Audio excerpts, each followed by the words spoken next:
Bonjour mon petit chifflet, Amber here, and welcome to the first reading journal setup of 2022. It is 2022. Today I'll be setting up my reading journal for the year. As you can see right now, I'm just removing the extra book covers and whatnot and making the big transfer. This year I'm using a journal I wasn't expecting to use.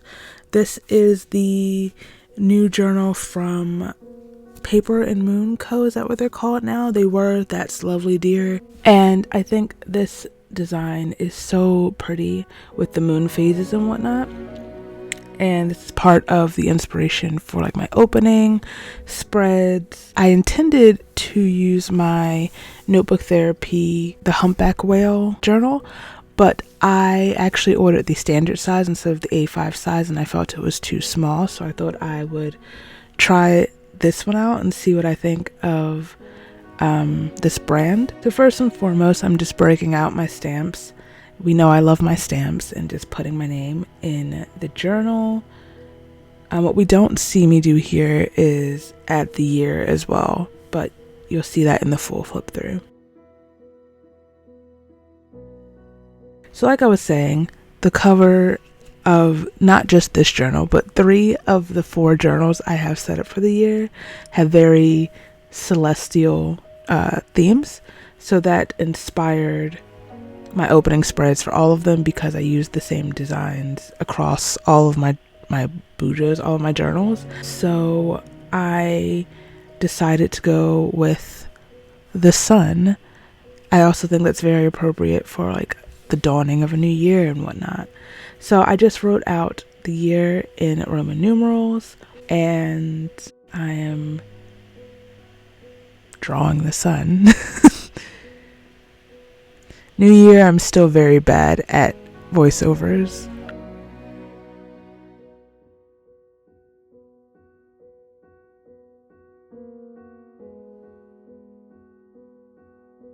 One thing I really wanted to know going into a completely new journal brand is how it held paint, I guess, or how it reacted to watercolor paint. And I will say I am impressed.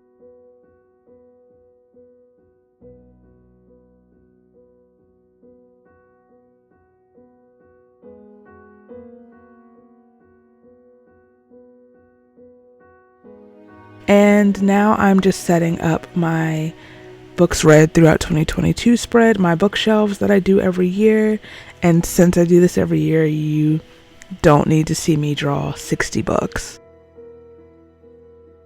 So some of my thoughts on this journal are, while I do love the design, I love the gold pages, I don't necessarily love the pages themselves.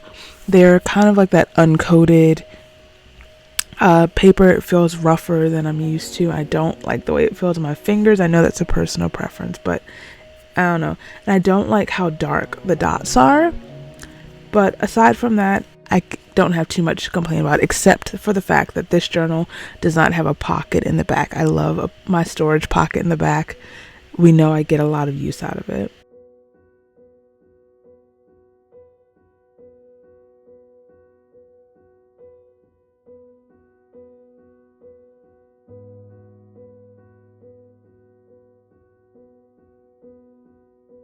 So moving on to my 22 anticipated reads of 2022. When I filmed this, I didn't have any of the covers printed out, so you will see them in the flip through at the end.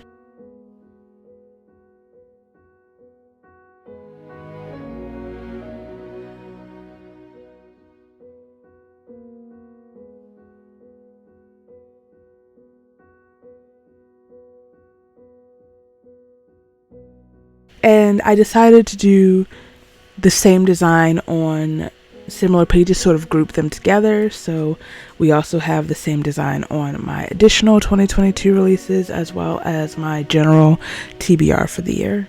So usually in my bullet journal, I will list the books coming out each month alongside my TBR.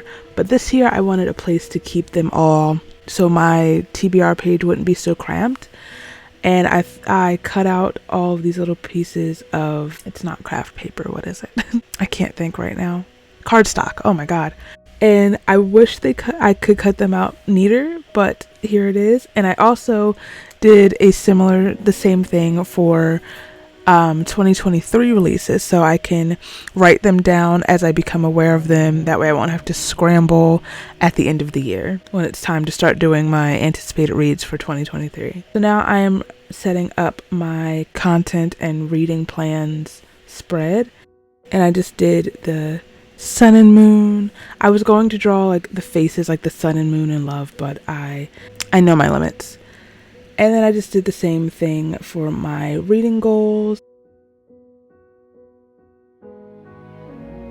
And then this is going to be the setup for my book recommendations that I received throughout the year. And then my camera died, so I'm very sorry that you didn't get to see me setting up the rest of the spreads, but here is the full flip through. I didn't mention earlier that I added the quote from Victor Hugo from Les Mis, "Even the darkest nights will end and the sun will rise."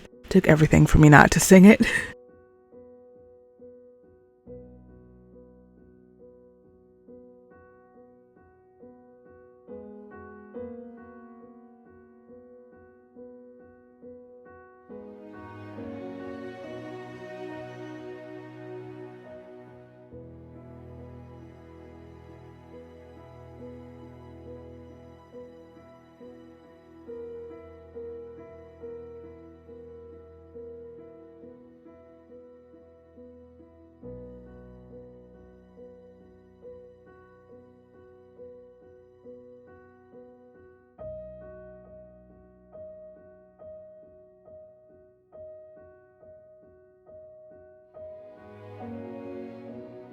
And another setup you didn't get to see, which I really like, is my 2021 photos, which I did a little Dutch door inspired by Amanda Rachel Lee. So that is my 2022 reading journal. Thank you for watching. Happy New Year!